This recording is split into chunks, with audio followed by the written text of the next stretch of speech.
greater honor. He was thanking God for greater in the middle of the difficulty.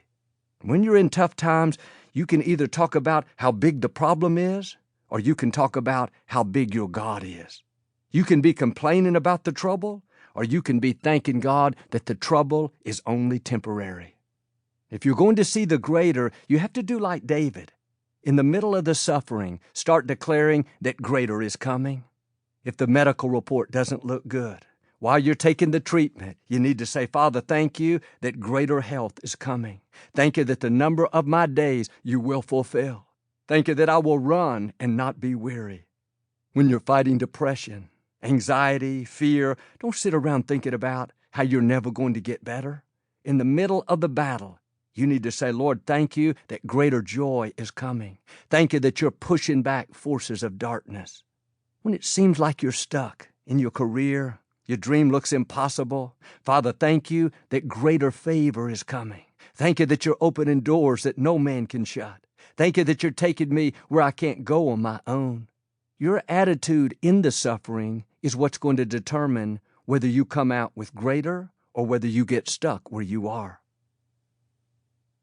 Peter said, after you have suffered a little while. I'm not saying that if you have faith, you'll never have any suffering, never have things that aren't fair, situations that aren't turning around, but keep the right perspective. The suffering is not permanent. You may suffer for a little while, not your whole life, not for the next 20 years. Don't believe that lie that what you're going through is never going to change. Don't believe the lie that you'll always struggle with that addiction. You'll always have to deal with the sickness. You'll always have that trouble at work. The suffering is not going to last.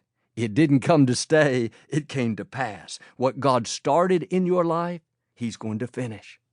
But here's the key. To see the greater, you have to go through the suffering. I wish I could tell you that greater comes by just being positive, just having faith, just honoring God. But there are levels you can only reach by going through some difficulties. Don't get stuck in the suffering. Don't get bitter because someone walked out on you. Don't settle in the depression, thinking that that's your lot in life. Don't let the setback in your finances convince you that you'll always struggle. Keep an attitude of faith and go through it. Keep believing when every thought is telling you it's never going to change. Keep talking like it's going to happen when nothing is improving. Keep declaring God's promises when it seems like it's not doing any good. That suffering is a test.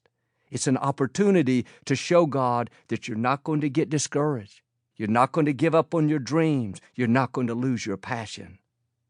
Peter goes on to say, after you have suffered a little while, the God of all grace, who called you to His eternal glory in Christ, will Himself restore you, strengthen you, and establish you.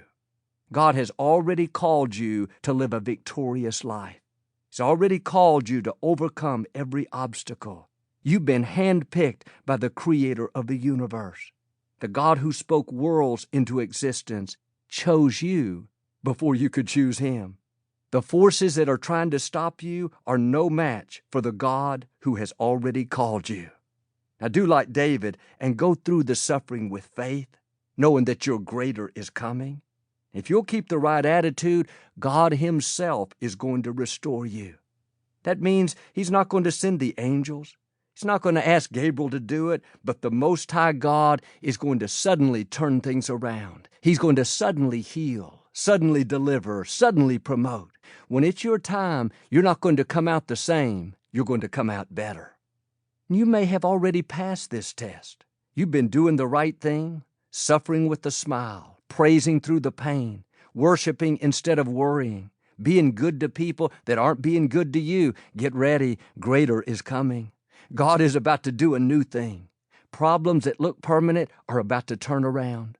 Dreams you thought were too far gone are about to suddenly come to pass.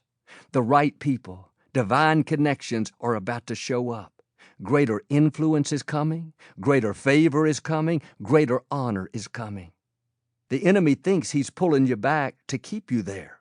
He doesn't realize that like a bow and arrow, the more he pulls you back, the farther God is about to shoot you. The enemy thinks he's hindering you.